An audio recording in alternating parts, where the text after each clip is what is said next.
All right, happy Saturday, everybody. We've got a full 15 game MLB slate. Absolute wild night. Last night, don't know if you got a chance to watch the Red Sox and the Orioles, but good God, that was a football game.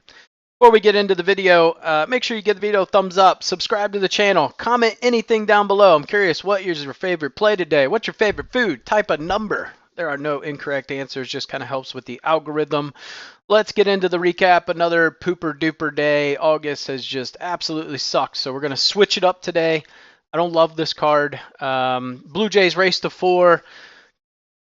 Yariel Rodriguez, I thought he pitched a very good game. Made 2 bad pitches. They resulted in 2 two-run home runs. It is what it is.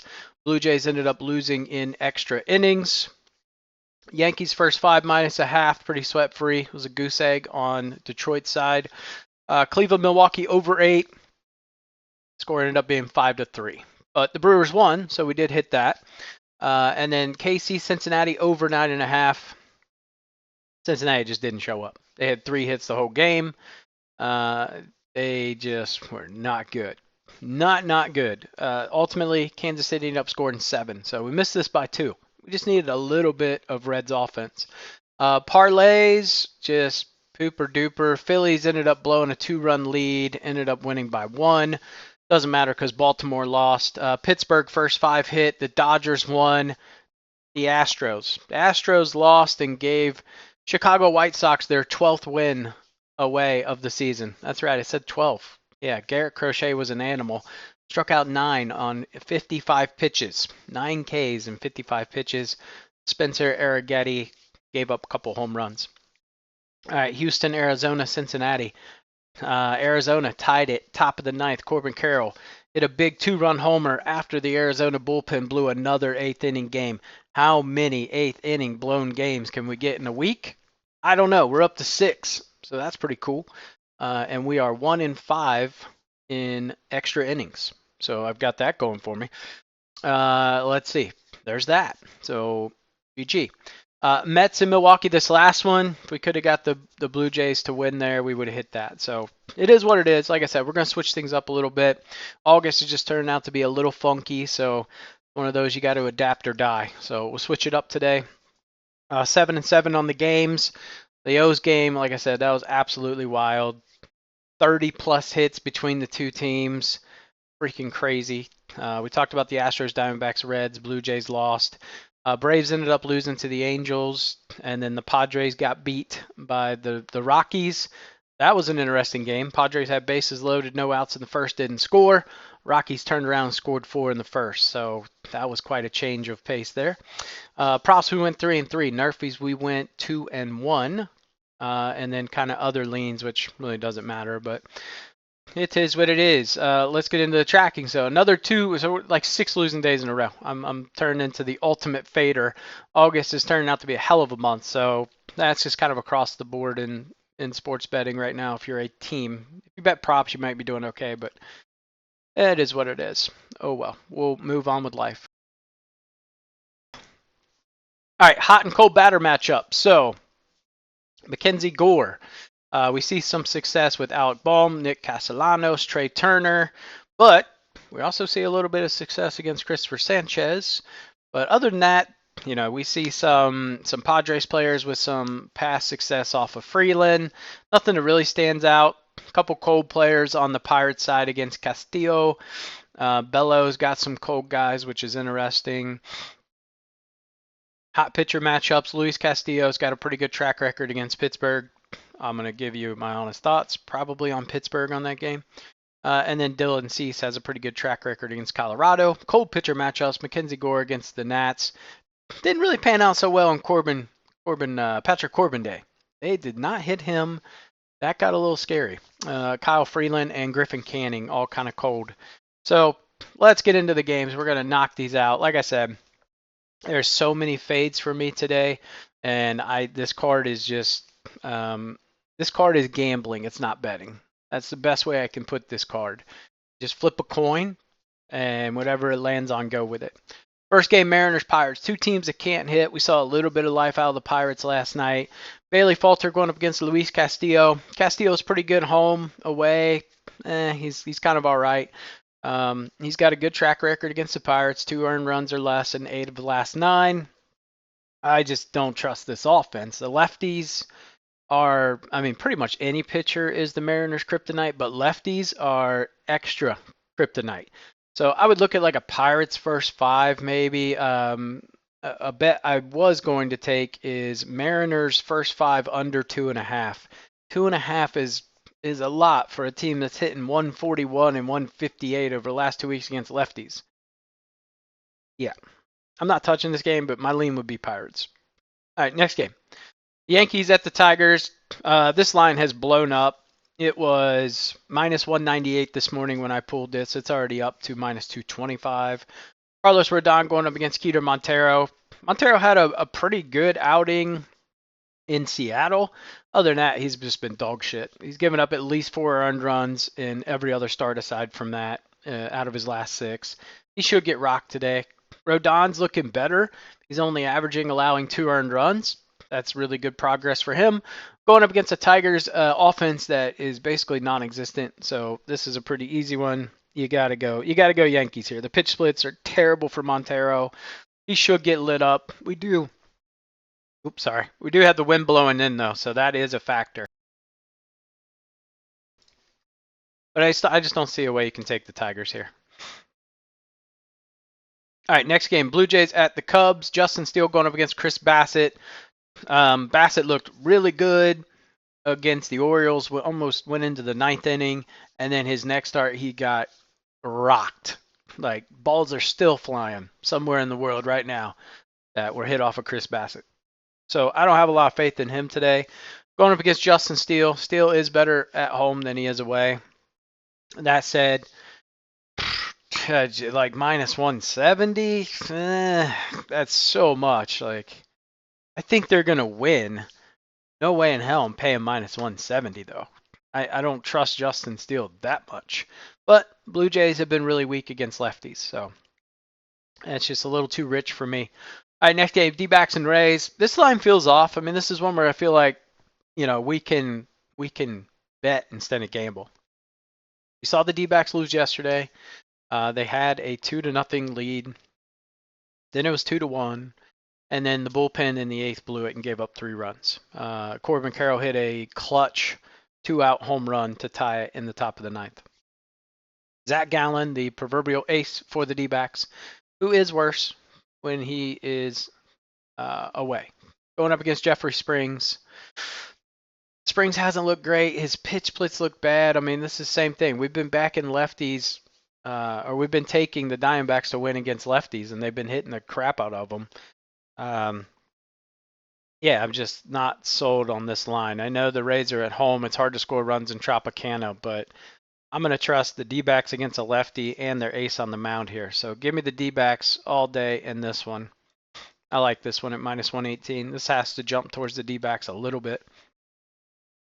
This game, my spider senses are just tingling through the roof on this one. This doesn't make sense. So you've got 2 pitchers with 4 ERAs. You've got a 11, 12 mile an hour wind blowing straight out, and the line is 8.5. This is so weird to me. I mean, this is a 9.5 line all day. So that's really weird. And if we look at Meyer, giving up 17 earned runs in his last 4 starts. Severino's given up 16 in his last 4 starts, right? 2 home, 2 away. Yeah, it's just really weird. I mean, one of those starts was in Colorado, but pitch splits favor the Mets. I can't touch this. There's just something wrong. Something wrong with this game. It almost feels like a Marlins spot. It really does. I mean, the Mets hammered them last night, although it tightened up at first, and then they ran away with it. But something's fishy about this line. I just don't like it. I think the Mets win, but I'm telling you, there's something really weird about that. All right, Nats at the Phillies. Things got a little tight last night. Holy shit, bottom of the 9th, Estevez just starts walking people, giving up hits. Not happy. Anyway, we move on. Christopher Sanchez, he makes me scared. This game makes me scared. Sanchez, his last outing at Arizona, gave up 12 hits, 7 earned runs. He's faced Washington earlier in the year, gave up 8 hits, only gave up 2 earned runs somehow. Did get 8 Ks. Mackenzie Gore, he's good. Like, I actually like him. I think he gets hit today, but right, we've been fading these pitch splits for 2 days now, and I'm a little scared. I really, I don't know. I think the Phillies win. I think the bats do fine, but maybe I'm having some PTSD from the past couple days. But again, it's just a little heavy with Sanchez, man. Sanchez has not been doing that great. So 205 is just a little steep for me. All right, Reds and Royals. Reds just offensively didn't show up. Typically, when this happens, this is not a one and done type of deal. It's usually several games where the sticks just go cold. Very similar pitcher tonight in Michael Wacha. If anything, he's a better version of Lorenzen. He has a great track record against the Reds. He is 13-3 against them over his career, 2.5 ERA. Last 8 games he's pitched against them, they haven't gotten more than 2 off of him. So I really like them in this situation. Now, left-handers do tend to be a bit of Kansas City's weakness. My only problem is Lodolo has a tendency to hang those breaking balls. So I like the under in this game. 9.5 is a little steep. I think we're giving both teams a little too much credit here. But ultimately, I like the Royals to win. All right, next game, Twins at the Rangers. We've been on Twins' first 2 games, and they came through for us. Good game last night. Ended up being 4-3. David Festa going up against Nathan Eovaldi. I think we're seeing this line the way it is, just simply off of name, right? It's giving a little too much credit to Eovaldi. He's been okay at home, but he hasn't been lights out. So Festa, he's looked really good his last couple of starts. He's given up 2 or less in his last 4. Starting to strike a bunch of people out. Pitch splits don't look great for Eovaldi. It's lefties that really scare me against the Twins, which we saw that the first game with Cody Bradford. I'm just not scared of Eovaldi. He has not been striking out a ton of people. Give me Twins, man. Twins at plus money. There's value there. I love it. All right, Red Sox at Orioles. Yeah, I was over leveraged on the Orioles yesterday. That hurt. That hurt real bad. But I kept giving. I had hope the whole game. They keep coming back and then give up runs and come back. It was very fun. I mean, there was only 2 innings where they didn't score a run. That was the 9th and the 6th. Other than that, there was fireworks. Like, that's how baseball should be. That was a damn fun game to watch. Sucks I was on the losing end of it, but ultimately pretty fun to watch. I mean, I can't believe I'm backing Brian Bello, but he's been very consistent. Dude's been giving up 3 earned runs like clockwork, so probably going to give up 3. Maybe gives up less. I don't like Suarez. Suarez is just a horrendously bad pitcher, and he probably is going to get lit the fuck up today.